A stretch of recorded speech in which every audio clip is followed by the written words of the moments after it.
Welcome to The Explainer. Today, we're diving into a really dramatic scenario from a source that imagines a U.S. military raid to capture the president of Venezuela. Now, this is a hypothetical story, but man, it brings up some really big questions about power, resources, and, the future of the whole global order. So, let's get right into it. Okay, but before we go any further, let's be crystal clear about something. Everything we're about to talk about is a fictional scenario. Our source created it to explore a really complex geopolitical question. So I'm going to say it one more time just so we're all on the same page. This has not happened. All right, so let's set the scene. The source drops us right into the middle of the action. The date is January 3rd, 2026, and a covert U.S. military operation is underway.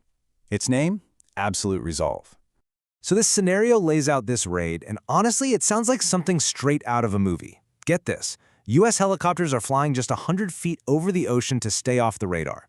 Then, a cyber attack hits, and bam, the entire capital city of Caracas goes dark. In that confusion, Delta Force commandos storm the president's residence, and in just 5 minutes, they've captured him right out of his bedroom. And here's where it gets even crazier.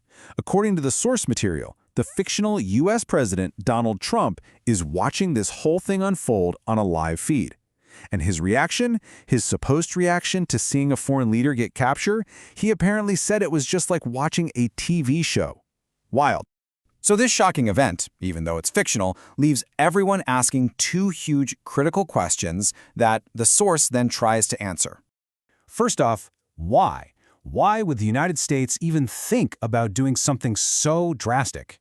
And second, and this is maybe the bigger question, if a global superpower can just waltz into another country and grab its leader, what does that mean for the rest of the world? I mean, are there any rules anymore? So let's tackle that first question. What's the official reason given for this whole thing? Well, in this scenario, it all boils down to one word: drugs. Right, so the official story they're selling to the world is all about drug trafficking. They're framing this entire military assault not as an act of war, but get this, as a law enforcement operation. And it's all based on a real-life U.S. indictment that accuses Maduro's government of helping smuggle drugs into America all the way back since 1999. But the source material immediately starts to poke some holes in that story. It asks a pretty simple question. If this is really about stopping the flow of drugs, is Venezuela even the main bad guy here? And when you look at the data presented in the source, it really makes you wonder. I mean, look at this. Guatemala is exporting way more cocaine than Venezuela. The analysis also points out that the #1 cause of overdose deaths in the U.S. isn't even cocaine. It's fentanyl, which it says comes mainly from Mexico and China, not Venezuela. So if the drug angle seems a little shaky, the source suggests there's another, much bigger reason. And it's something buried deep under the ground in Venezuela: oil. And wow, when you see the numbers, it's just staggering. Venezuela is sitting on the largest proven crude oil reserves in the entire world. We're talking more than Saudi Arabia, more than anybody.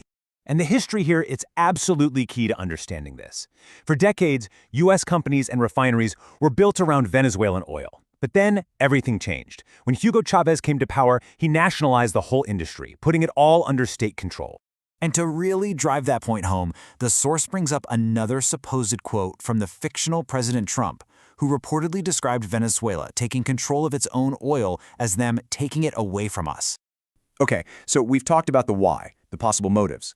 Now the source digs into the legality of this whole thing, both inside the U.S. and on the world stage. And in this fictional world, the backlash is immediate and it is harsh. You've got countries all over the map, from Latin America to China and Russia, plus the UN itself, basically screaming that this is a huge violation of international law and a really dangerous precedent. The source also points out this massive issue with U.S. law itself. See, any act of war is supposed to get a sign-off from Congress. But in this scenario, they pull off this giant military operation with 150 aircraft and airstrikes, and they just call it a law enforcement function. It's a way to completely sidestep Congress. And that brings us to what's really the core warning from the source material. What happens next? What kind of world does an operation like this create? The scenario argues this is a form of what some are calling New Age colonialism. And the idea is pretty simple, really. Powerful countries don't need to actually occupy a place anymore to get what they want. They can just use targeted military force to seize control of valuable resources. And this right here is the heart of the matter. It's about the precedent it sets. Because think about it. If the world's most powerful country can just decide the rules don't apply to them, what's to stop other big players like China or Russia from doing the exact same thing whenever they feel like it? It becomes a world where might makes right. So in the end, the source leaves us all with this really unsettling question. What happens to global stability when a nation's right to exist, its sovereignty, is no longer guaranteed? What happens when powerful nations decide the rules are just for everyone else? What does that world even look like?